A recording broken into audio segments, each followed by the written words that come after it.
നിങ്ങളുടെ മനസ്സ് മരവിച്ചിരിക്കുന്ന ഒരു അവസ്ഥയിലാണോ എങ്കിൽ നിങ്ങളുടെ ആ ഒരു അവസ്ഥയ്ക്ക് കാരണം നിങ്ങൾ ഏറ്റവും കൂടുതൽ സ്നേഹിച്ചവരും നിങ്ങളെ മനസ്സിലാക്കി എന്ന് നിങ്ങൾ മനസ്സിൽ വിശ്വസിച്ചവരും ആയിരിക്കും. ഈ ഒരു അവസ്ഥയിൽ നിങ്ങളുടെ മുന്നിൽ എല്ലാം ഇരുട്ടായിരിക്കും. മുന്നോട്ട് പോകാനുള്ള ഒരു വഴിയും ചിന്തിക്കാൻ പോലും തോന്നില്ല. ആകെ മരിച്ച് ജീവിക്കുന്ന ഒരു അവസ്ഥയിലായിരിക്കും നിങ്ങൾ. ഇത്തരത്തിലുള്ള ഒരു അവസ്ഥയിലും നിങ്ങൾക്ക് എങ്ങനെ മുന്നോട്ട് പോകാൻ കഴിയും എന്ന് ചിന്തിക്കാൻ കഴിയാതെ വരുമ്പോൾ ഒന്ന് മനസ്സിലാക്കിയിരിക്കുക. ആ മനസ്സിലാക്കേണ്ടുന്ന കാര്യം മറ്റൊന്നുമല്ല, ആരും കൊതിക്കുന്ന നിങ്ങളുടെ ഒരു വിജയമായിരിക്കണം. നിങ്ങളെ വിമർശിക്കുന്നവർ പോലും ആരാധിക്കുന്നവരുടെ മുകളിലുള്ള നിങ്ങളുടെ ആ ഒരു വിജയം. അതിൽ എത്തണമെങ്കിൽ ആദ്യം നിങ്ങൾക്ക് വേണ്ടത് നിങ്ങളുടെ മനസ്സിൻ്റെ ശക്തി നിങ്ങൾ സ്വയം തിരിച്ചു കൊണ്ടുവരിക എന്നുള്ളതാണ്.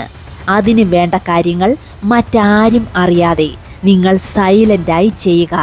നിങ്ങൾ വിശ്വസിച്ചവർക്ക് നിങ്ങളെ വിശ്വാസമില്ല എന്ന് കണ്ടാൽ മനസ്സിലാക്കിയാൽ ഒരിക്കലും തളരരുത്. പകരം അവരെക്കാൾ മുകളിൽ, അവർ പ്രതീക്ഷിച്ചതിനേക്കാൾ മുകളിൽ നിങ്ങളെ ഉയർത്താനുള്ള ഒരു ആയുധം ആക്കിയാണ് നിങ്ങൾ അവരുടെ വിശ്വാസമില്ലായ്മയെ കാണേണ്ടത്. അവരുടെ ആ ഒരു ഒറ്റപ്പെടുത്തലിനെ നിങ്ങൾ ആയുധമാക്കി മാറ്റേണ്ടത്. ചില ഒറ്റപ്പെടുത്തലുകൾ, അവഗണനകൾ ശരിക്കും നമ്മൾക്ക് ഒരു അനുഗ്രഹമായി മാറും. കാരണം ആ ഒരു ഒറ്റപ്പെടുത്തലിലൂടെ മാത്രമേ നമ്മൾ നമ്മളുടെ ശക്തിയെയും കഴിവിനെയും ഒക്കെ തന്നെ മനസ്സിലാക്കുകയുള്ളൂ. തോറ്റെടുത്ത് നിന്നും തുടങ്ങുക. കരയിപ്പിച്ചവരുടെ ഇടയിൽ മനസ്സുകൊണ്ട് ചിരിച്ചുകൊണ്ട് നിങ്ങളുടെ കഴിവിൻ്റെ പരമാവധി നിങ്ങളുടെ വിജയത്തിന് വേണ്ടി ശ്രമിക്കുക. ഒരിക്കലും നിങ്ങൾക്ക് തോന്നരുത് ഞാൻ ശ്രമിക്കാത്തത് കൊണ്ടാണ് പരാജയപ്പെട്ടത് എന്ന്.